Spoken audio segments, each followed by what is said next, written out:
Hello, everyone. Today is going to be an introduction into something we are going to be seeing quite often, which is endotracheal intubation. This procedure protects the airway and allows the patient to be ventilated on a ventilator, and the endotracheal tube itself acts as a direct extension of the trachea and provides a controlled path for oxygen to move both in and out. So we're going to start by breaking down the term and what it means. Endotracheal means endotracheal broken down into two parts, into endo, which means inside or within, and trachea, which means, tracheal, which means trachea or windpipe, and intubation translates to the process of inserting a tube. So the term endotracheal intubation literally means to put a tube inside of the trachea. And that's done with this device right here called a laryngoscope. It is a metal device, usually it's metal, and it has a dull blade at the end. Basically, it just goes right into the mouth. It gets inserted right behind the epiglottis in a little space called the vallecula, and then it kind of acts as sort of a shovel, and all this anatomy here just gets lifted right out of the way, and underneath all that, you can see the trachea and a tube be placed inside of it. Little more detailed picture here. So the blade goes right through here. Blade goes right through here, through this oral cavity, rides the top of the tongue and is just seated in this little space right here. Right here is the epiglottis. And again, once that blade is right there, all this stuff gets lifted out of the way, and right underneath we'll be able to see the trachea. There are two types of laryngoscopes, by the way. Ones with cameras called video laryngoscopes, and ones without, just called laryngoscopes. So right here, this is a video laryngoscope. We're looking at the patient's beard and mustache.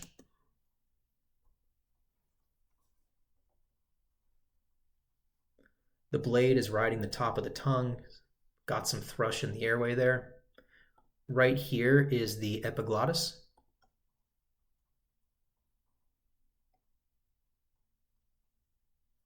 And then right here, that's a great view, right here is the trachea. Right here is the trachea. On other sides of the trachea, these are the vocal cords. So when the tube gets passed, it gets passed right between those vocal cords. When someone has an endotracheal tube, they're unable to speak. And then just below this patient is lying supine, so on their back. And then right below the trachea is, you can't see it because this piece of tissue is in the way, but the esophagus is right down there. So when the person is laying supine and you're looking, the trachea is on top, superior, and the esophagus is below, inferior. This space right here,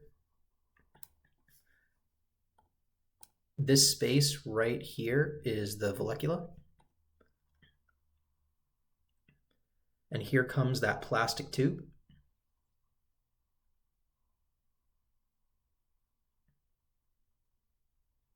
It's going right between those vocal cords.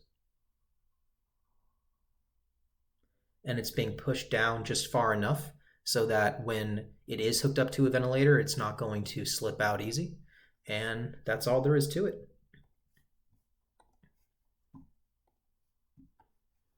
This person is getting their endotracheal tube through something called fiber optic.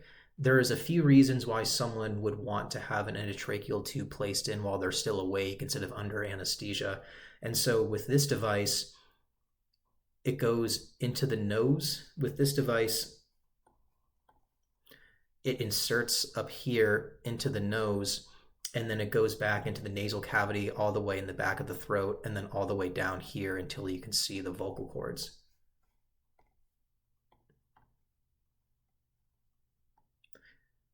All right, so going through the nose. Awesome. So right here is the patient's trachea. This patient is a lot healthier than our last. This airway is a lot cleaner. Again, just right under here is the esophagus. Again, this piece of tissue is in the way, so we can't see it. Epiglottis is up there. They are giving her some anesthesia so that she can tolerate that cord. So she can tolerate the tube being passed through the cord. It's causing her to cough.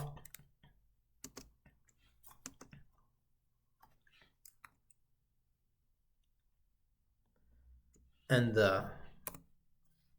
this whole space right here is called the larynx, by the way.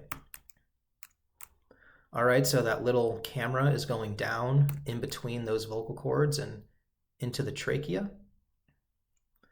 And this is a great video because when we're looking, so right here is the right main stem. And so this is the trachea. This is the right main stem, which is the first airway that you're going to come into contact with moving down the trachea, the main bronchus, right? And over here is the left side.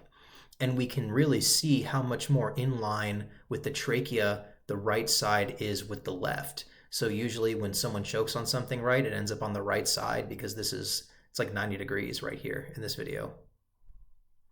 This is the left side is about at a 45-degree angle. And going down there, perfect. We can see them both beautifully. Here comes the endotracheal tube going down into the trachea. And it's going to be stopped right here. So from this view, we can see both the right and main side bronchus. This last video, this CRNA here, he has a laryngoscope without a camera. Okay. So this is going to be direct visualization, as they call it.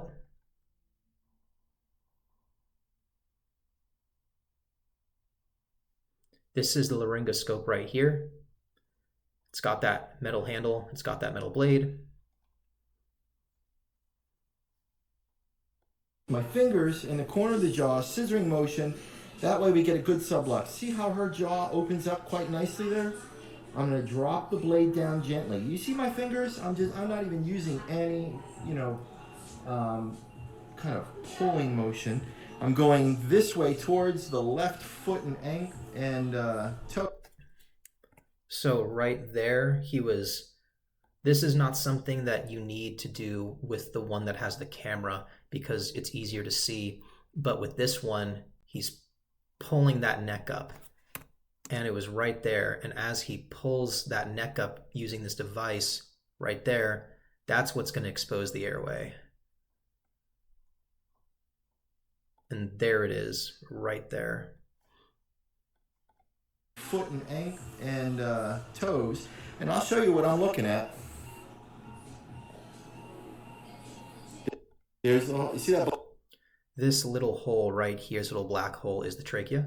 Black hole. And so you'll notice when you're not using the camera, you'll notice how much less you can actually see and how much less obvious it is. Go, that's it. But right there is the airway, and so when the tube gets put in, that's where he's going to airway. All right. So very gingerly, I'm just going to place this bad boy right in there, in like flint, pull that out. Now you see the lips are not damaged, the teeth are not damaged. I'm going to pull this back to about 22, 21 centimeters for her height, inflate my pilot balloon, and hook up my circuit. There you go, just like that. You can see the condensation on the tube right here. The condensation just means that air is moving in and out from the lungs. All right, guys. Well, that's all there is to it. Pretty simple. We'll be back in a few days, and we're going to be talking about congestive heart failure next.